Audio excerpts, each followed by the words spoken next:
why is it that we start taking technology for granted as soon as we start using it for a while? I mean, this happens all the time. Let's say right now, the fact that you could just be walking on the street and then suddenly somebody calls you, but it's not a regular phone call. It's actually through an application installed on your phone that is also installed on their phone, and then you one button and then you're talking. Then boom, you see them live. Their image, like as it's happening on the other side of the world, it's transferred to you instantaneously, and then you're just looking at them, and it's like almost if they're there, right? I mean, this is something that just even 10 years ago, if you would have told anybody, they would be like, no way that's gonna happen, or like at least it won't be mainstream like that. Maybe only presidents of the world will have access to it.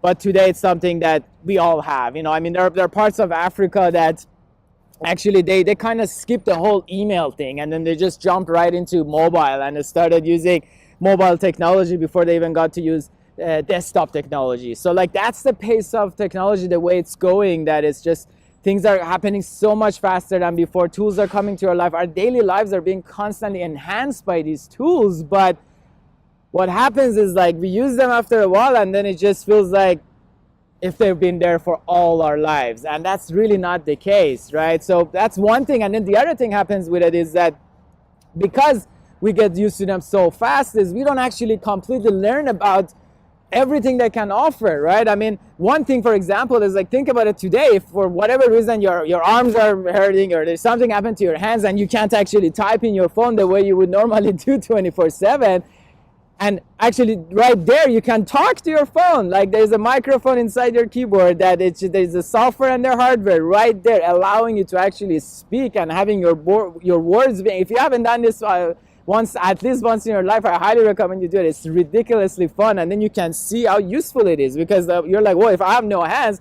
I can at least still communicate word by word. And you know what? It actually does better job than most of us can do in spelling and grammar.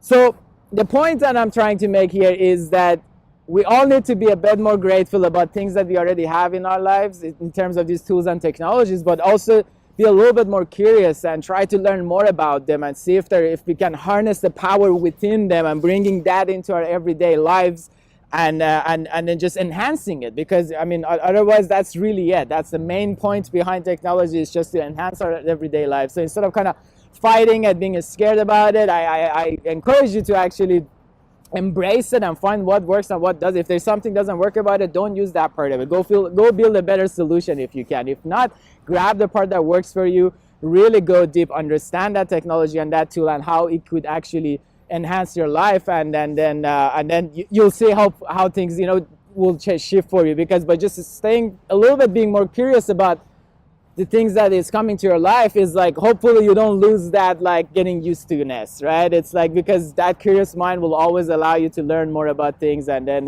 it just kind of stays fresh. So I hope you find today's video super useful, and my name is Pedram. If you enjoy content like this, I'm producing this type of videos on a day-to-day basis. Make sure to subscribe to my channel so you don't miss tomorrow's video. Other than that, have a great day, and I'll talk to you tomorrow. Bye.